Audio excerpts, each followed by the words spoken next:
Have you ever done something wrong and then obsessed on it for hours and hours and hours and hours and hours?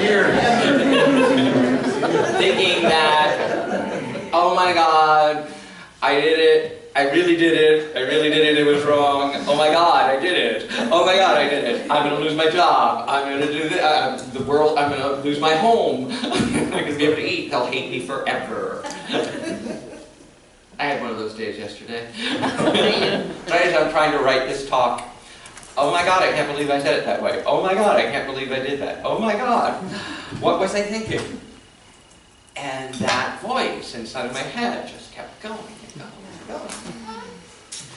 Or, if by chance you haven't ever done that, or you've had a job review, right? An assessment from your boss, from your direct report, and they tell you the 27 things that you do really well, right? And they go through the list, and the whole time they're going through the list of everything you're doing well, you're waiting for the other shoe to drop. And then they tell you one thing that you could do a little bit better, right?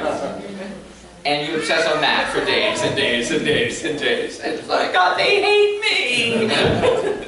I'm going to get fired. 27 to 1, but I'm going to get fired. And that's where our minds go. Look at what we do in our politics, in the race for the White House. Right? I bet you can tell me ad nauseum the list of reasons why the person you oppose to the White House is unfit to be president. Unfit. Right? Temperamentally, judgmentally, whatever it is, they're unfit. And you could give me a litany of reasons why. And I'm sure that the people on the other side of the aisle, who are on the opposite camp that you, could give you a similar list of all the reasons that your candidate is unfit for office. If you turn on your Facebook or your Twitter feed or your Snapchat, your Instagram, I bet you will be besieged with videos and memes and everything telling you why they're constitutionally incapable and unfit to become president. And somewhere very deep in all of it, you might get one or two reasons why they should be president. We are, as a society, as a people, and as individuals, focused on the negative. It is consuming us. It is literally eating us alive from the inside out. Right? We don't list what we want. We list what we don't want, and then wonder why what we don't want just keeps seeming to grow in all of our experiences. We give it energy, we give it focus, we give it all of our passion. And then wonder why we're upset and can't sleep. You know, why do we focus so much on the negative? One of the oldest stories ever written. Some of the oldest language we have, written word that we have. It was written in the year 950 BCE, 950 years before. And it is the biblical account of Adam and Eve. It's actually listed as Genesis 2 in the Bible. It's listed as the second story of creation, but it is actually the first one written. And it's the oldest consciousness of what we understand. And even in that, some of the oldest writings that there exist on the planet, there's a story. There's a story of creation where God creates man and woman, Adam and Eve, and He sets them in dominion over everything in the garden, everything in Eden, and just tells them one thing they can't do. Don't eat from the tree of the knowledge of good and evil. This is literally the translation. Don't eat from the fruit of the tree of the knowledge of good and evil. Not actual good and evil, but the knowledge of it. And what do Adam and Eve do? Of course, they eat from the tree of the knowledge of good and evil. And the second that they do, the second that they eat from this fruit, they feel shame. Right?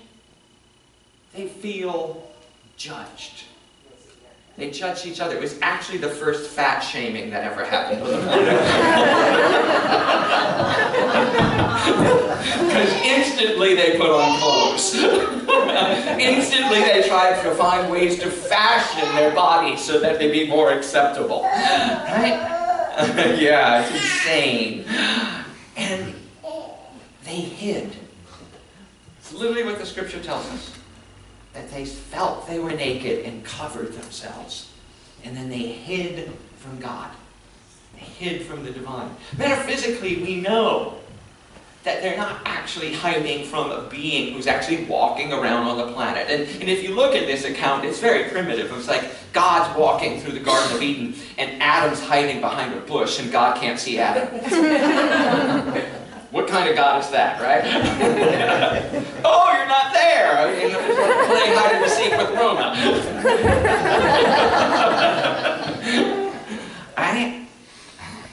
But metaphysically, that represents our own internalized shame that we're hiding from our divine self. That we've descended into the realm of judgment, descended into the realm of fear and blame. And we've taken on all these things that think we're separate and different. And something's good and something's bad. That's bad. That's good. I like that. I want more of that. And that continual judgment makes us end up in despair. If we are constantly judging if something is good or bad, what we have and what is in front of us eternally becomes flawed. Not perfect. Always striving for the next best thing, the next best outfit, the next bet. When I hit that weight, when I get this, when I get that. And it just is this hell. Hell. Adam and Eve are cast out of the garden, cast out of the place of peace and wholeness and oneness, and sent out into pain and misery and hell. And we do it all the time when we pick that fruit of the knowledge of good and evil. You're wrong. You're bad. You're flawed. And as we all know, usually that's a projection, right? A projection of something of ourselves that we don't want to hold on to. One of our friends who comes and speaks with us all the time here, Matthew Fox, talks about it in his book, Original Blessing. That we're not born in original sin, but actually that we're born in original blessing. And he talks about it very specifically. He says, it calls it via positiva. Right? Living in an original blessing is living in the positive. Living in the acknowledgement that there is good in everything. That it is all wonderful. And he goes even further. In his Via Positiva section of the book, he talks about it as beauty. And beauty not as a noun, but beauty as an adjective. Right? That beauty isn't something that's still a concept, but that's something that's alive in you and in life itself. Seeing the beauty in someone else's face. Seeing the beauty in all of nature. Seeing the beauty in this perfect harmony of everyone coming together to celebrate this eternal truth. Seeing the beauty in tears. Seeing the beauty in our suffering. Seeing the beauty in life. When we separate any of it, that's wrong. It's not supposed to be that way. Death, life, good, bad. You, I. We live in this fragmented and separate existence that inevitably causes us to act out in irrational and non-productive ways. I actually invite us to look at the political discourse of this country and see ourselves in it. Oh, that's not fun. I'm getting blank stares at that. Oh, but if it's not us, who is it? It's our politicians. It's our country. It's our discourse. If we want it to be different, we have to be different. If we want it to change, we have to change.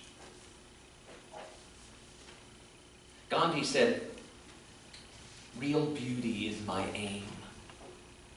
Real beauty is my aim. How would you be if you were acting beautifully in every interaction?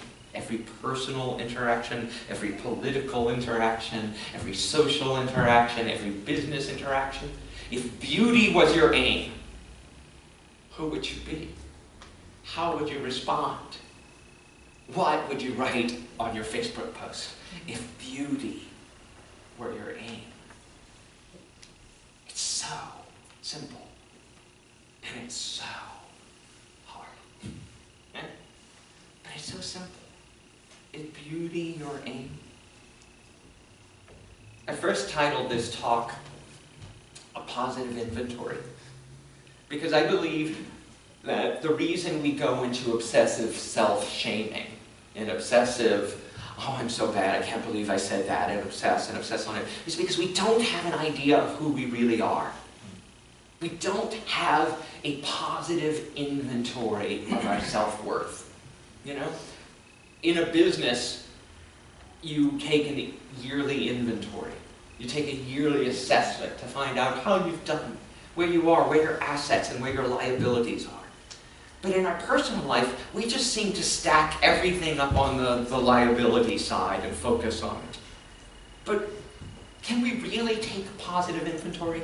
I've been wrestling with this question because it's part of the Absolute Abundance Advanced course, to take a real positive assessment of ourselves. And the first time I tried it, the first time I set up this whole paradigm with one of my colleagues, and we set this whole thing up, and we had columns, and we had a chart, and it was so much fun. And I wrote out all these wonderful things that I'm doing, and then I went and I read it out loud to him.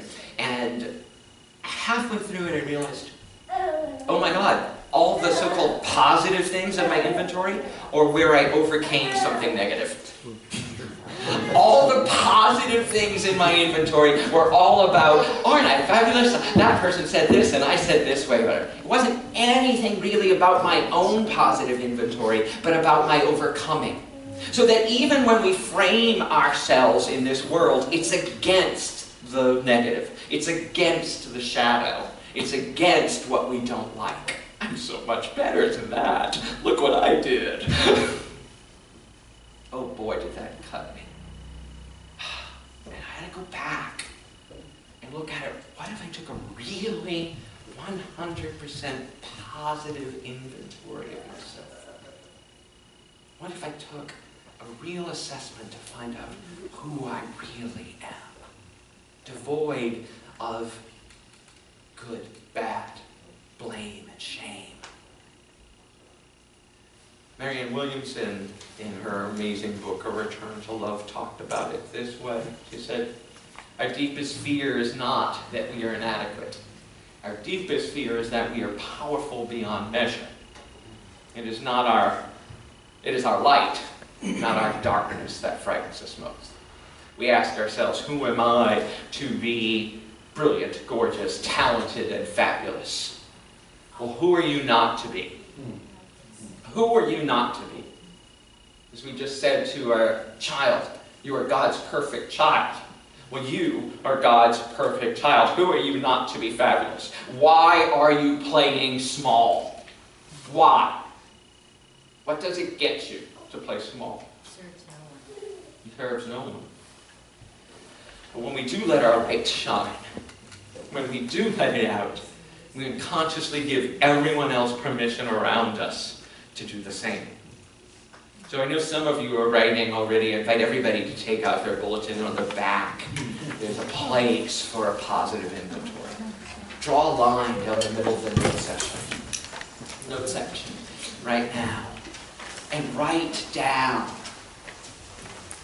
beautiful things about yourself. Just write down beautiful things that you are.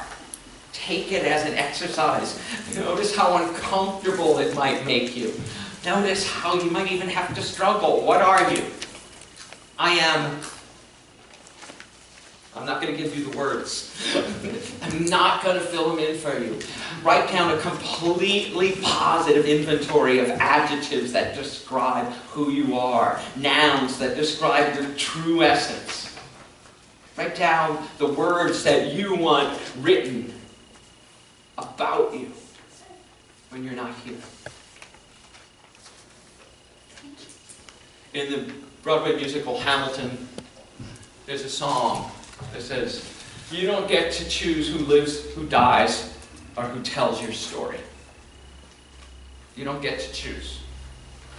But you can choose right now to be the person that is talked about 250 years after your death. This is who you are. This is who you are. Write down the column up and down the column of your total positive inventory. And in the second column, give me examples of how you live it. You may not finish this today. You may work on this all week. In fact, I hope you do. I hope you keep a positive inventory running on your refrigerator, on your computer screen, on your Facebook page. Your playing small does not serve the world. And your letting your light shine unconsciously gives other people permission to let their light shine. It is not bragging to say, "I am the light of the world." It is the truth. And then you get to live into it. Live into being beauty as an adjective. Live in to being beauty in the world. I have an exercise besides this one that I can hope you continue to write on, that we're going to do as our meditation. The poor music team, when they got here this morning, I changed everything on them and had to learn a new song because this came to me at midnight last night. So I'm going to invite them up, and I'm going to invite you to keep writing and to listen to these words.